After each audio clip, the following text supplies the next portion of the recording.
સરકાર દ્વારા જાહેર કરવામાં આવેલા સ્વચ્છ સર્વેક્ષણ 2025-26 અંતર્ગત ગુજરાતની મહાનગરપાલિકાઓમાં સિટીઝન ફીડબેકની પ્રક્રિયા હાથ ધરવામાં આવી હતી, જેમાં રાજ્ય સરકાર દ્વારા તાજેતરમાં જાહેર કરાયેલી નવી મહાનગરપાલિકા પૈકી નડિયાદ મહાનગરપાલિકા નિયત લક્ષ્યાંક કરતાં વધુ ફીડબેક મેળવીને સમગ્ર રાજ્યમાં પ્રથમ ક્રમે રહી છે। નડિયાદના જુદા જુદા વોર્ડ વિસ્તારમાં નાગરિકોને જોડીને આ કામગીરી સફળતાપૂર્વક પૂર્ણ કરવામાં આવી છે।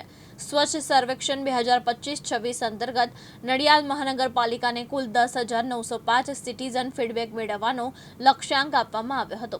આ લક્ષ્યાંકની સામે સ્થાનિક નાગરિકોના વ્યાપક સહયોગ અને જનભાગીદારીના કારણે કુલ 12,247 સિટીઝન ફીડબેક મેળવીને કામગીરી પૂર્ણ કરવામાં આવી છે।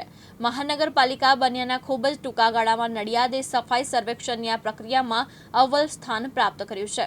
હાલમાં નડિયાદ મહાનગરપાલિકા વિસ્તારમાં દૈનિક ધોરણે 120 થી 125 ટન જેટલો કચરો એકત્ર કરીને તેનો યોગ્ય નિકાલ કરવામાં આવી રહ્યો છે। આ વ્યવસ્થાને સુદૃઢ બનાવવા માટે સમગ્ર શહેરમાં અંદાજે 150 જેટલા ડોર ટુ ડોર કચરો એકત્ર કરતા વાહનો કાર્યરત કરવામાં આવ્યા છે। હાલમાં સરકાર શ્રી દ્વારા સ્વચ્છતા સર્વેક્ષણ 2025-26નું કરવામાં આવ્યું છે અને આની અંદર લગભગ નડિયાદમાંથી 10,000ની આજુબાજુ સર્વેક્ષણમાં નંબર લેવાના હતા।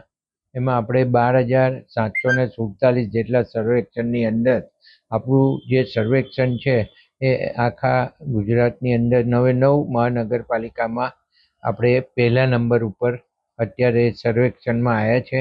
નડિયાદની અંદર સ્વચ્છતાનું ખૂબ સારી રીતે આયોજન કરી અને જે કામગીરી ડોર ટુ ડોરની કામગીરી છે એ હાલ થઈ રહી છે।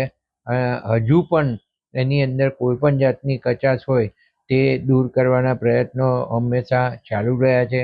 રાતના પણ ડોર ટુ ડોર ની ગાડીઓ સ્વચ્છતા માટે કચરો ઉઘરાવવા માટે નીકળતી હોય છે અને એમાં જે લારી ગલ્લાવાળા હોય અથવા તો કોઈ દુકાનોવાળા હોય અથવા તો કોઈ હોટલોવાળા હોય તો રાતના પણ એનો કચરો લઈ લેવામાં આવે છે અને ઘરે ઘરે લગભગ બધે જ સર્વેક્ષણની અંદર એવું કહી શકાય કે આપણી ગાડી સ્વચ્છતા અંગેની જે ડોર ટુ ડોર કચરો ઉઘરાવવા માટેની છે એ જાય છે અને લોકો પાસેથી કચરો કલેક્ટ કરે છે।